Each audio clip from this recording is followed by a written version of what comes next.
Salam sejahtera buat kita semua. Selamat pagi, Yahoo! Baik, kami akan menjelaskan materi mengenai sejarah pribadi. Kami hormati Ibu Guru Pengasuh Mata Pelajaran Bahasa Indonesia, yang kami hormati teman-teman yang menyaksikan video ini. Terlebih dahulu, perkenalkanlah kami dari kelompok 2. Saya atas nama Dion Fitris Daily. Saya Denis Nusandoro.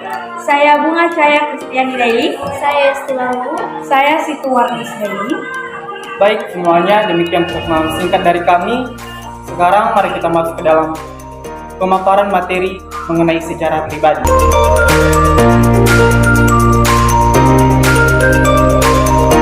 Baik, di sini saya akan menjelaskan tentang teks sejarah pribadi. Apa sih itu teks sejarah pribadi? Teks sejarah pribadi adalah teks yang menjelaskan tentang peristiwa atau fakta-fakta dari kecil hingga saat ini yang ditulis sendiri oleh orang yang mengalaminya.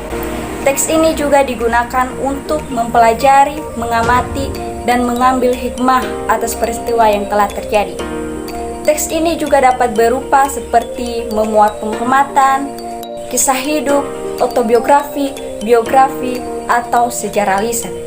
Bisa juga berupa surat warisan atau surat wasiat etis.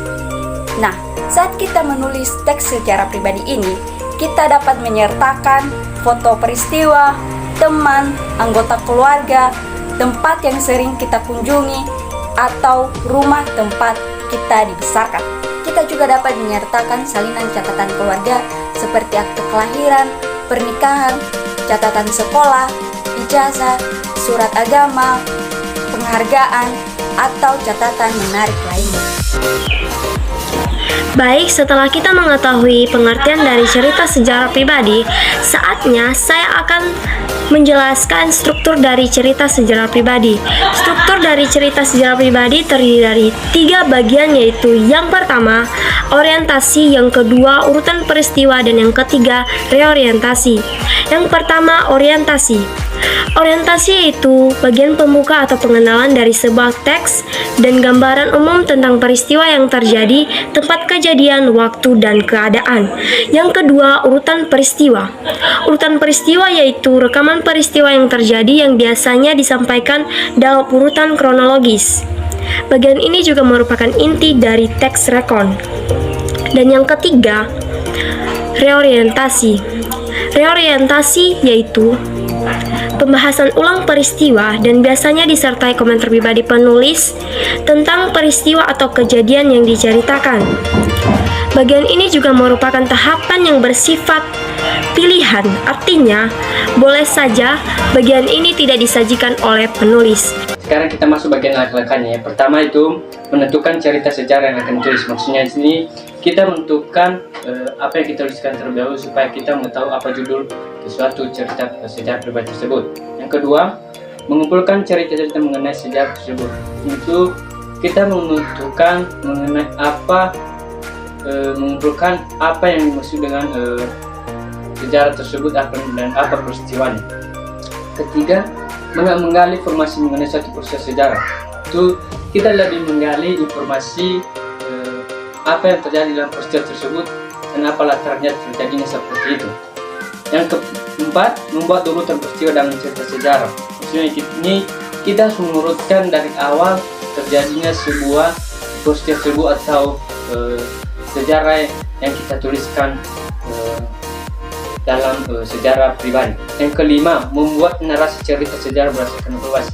Kita perlu tahu dulu apa arti narasi itu. Arti narasi adalah tujuannya untuk mengusahakan mengetahukan peristiwa dalam sebuah sejarah tersebut. Sekian dan terima kasih. Baik, saya akan menjelaskan rangkuman materi mengenai sejarah pribadi. Sejarah pribadi atau cerita hidup dalam perspektif waktu. Sejarah pribadi adalah catatan perjalanan hidup dari masa lalu hingga sekarang. Isinya bisa mencangkup berbagai peristiwa penting, misalnya seperti yang pertama, kejadian masa kecil. Yang kedua, perkembangan diri, misalnya perubahan minat, hobi, dan nilai-nilai hidup. Yang ketiga, pengalaman penting. Pengalaman penting ini misalnya keberhasilan, kegagalan, dan pelajaran hidup. Yang keempat, hubungan dengan orang lain. Yang kelima, perjalanan hidup, misalnya pendidikan, pekerjaan, dan tempat tinggal. Mengapa penting kita mempelajari tentang sejarah pribadi? Yang pertama, dengan belajar sejarah pribadi, kita bisa mengenal diri kita lebih dalam. Yang kedua, menghargai masa lalu. Yang ketiga, menemukan makna hidup. Yang keempat, mendorong pertumbuhan pribadi. Dalam membuat sejarah pribadi, ada beberapa hal yang harus kita perhatikan. Yang pertama yaitu kita harus mengumpulkan informasi. Yang kedua, membuat garis peristiwa atau susunan peristiwa. Yang ketiga, pilih sudut pandang. Yang keempat, tentukan gaya bahasa.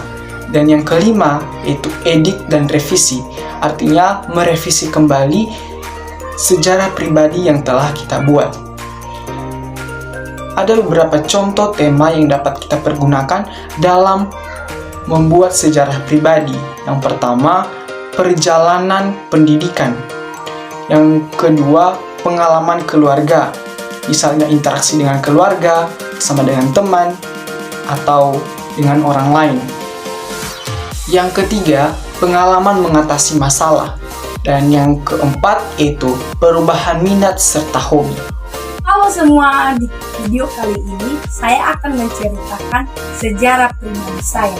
Langsung saja, perkenalkan, nama saya Siti Warnis Deli, biasa dipanggil Warnis. Dan saya anak kelima dari 6 bersaudara. Saya lahir di Desa Onolimbu pada tanggal 27 Maret 2006 di Kabupaten Nias Barat. Dan sekarang saya berumur 18 tahun dan sekarang saya sekolah di SMA Negeri 1 Lahome. Pada tahun 2011, Saya memasuki Taman Kanak-kanak atau TK. Dan pada saat saya memasuki TK, saya orangnya sangat pemalu dan tidak suka keramaian. Dan setiap orang tua saya mengantar saya di TK, saya selalu dipantau karena saya tidak mau ditinggal. Dan hal itu berlanjut hingga saya tamat TK. Setelah tamat TK, pada tahun 2013, saya mulai memasuki sekolah dasar di SD Negeri 0711 Bukit Tujuh Onolimbu. Di sana, saya mempunyai banyak teman baru, dan hal itu tidak mudah membuat saya akrab dengan mereka. Di sekolah, saya menyukai satu mata pelajaran, yaitu olahraga, khususnya badminton. Menginjak kelas 4 SD, ada banyak teman-teman saya yang pindah dan ada juga yang tinggal kelas. Hal itu memotivasikan saya untuk belajar walaupun hanya pada saat ulangan saja. Karena waktu itu saya lebih mementingkan bermain bersama teman daripada belajar. 2 tahun berlalu, saya memasuki kelas 6 SD. Dan di situ saya mulai berpikir, setelah saya tamat SD, saya akan melanjutkan sekolah menengah pertama di mana. Dan pada akhirnya, saya memutuskan saya akan melanjut di sekolah di SMP Negeri 2 Lahome. Dan di situ, saya mulai berpikir, apakah di sekolah tersebut saya akan diterima atau tidak, karena saya takut gagal. Untuk itu, ketika mendekati ujian sekolah dasar, saya memfokuskan untuk belajar, dan pada akhirnya saya mendapatkan nilai yang cukup memuaskan. Pada tahun 2019, saya mulai memasuki sekolah menengah pertama. Di SMP berbeda dengan SD.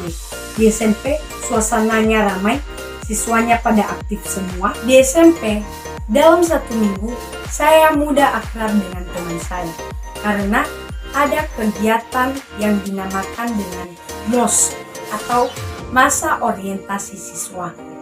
Di masa itulah, Saya dan teman-teman saya sering dikerjain kakak tingkat kami. Hal itu dapat membuat kami bisa tertawa bersama.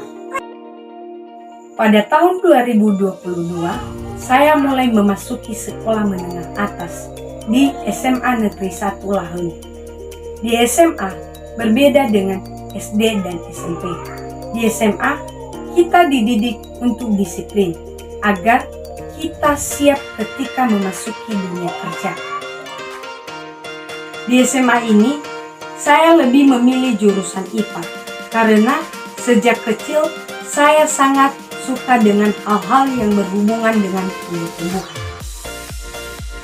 Selama SD, SMP, dan sekarang SMA, saya mengalami banyak kenangan, belajar bersama, cerita bersama, diskusi bersama, tertawa bersama, dan mendapatkan pelajaran yang setara. Demikian saja cerita singkat sejarah pribadi saya. Saya ucapkan terima kasih.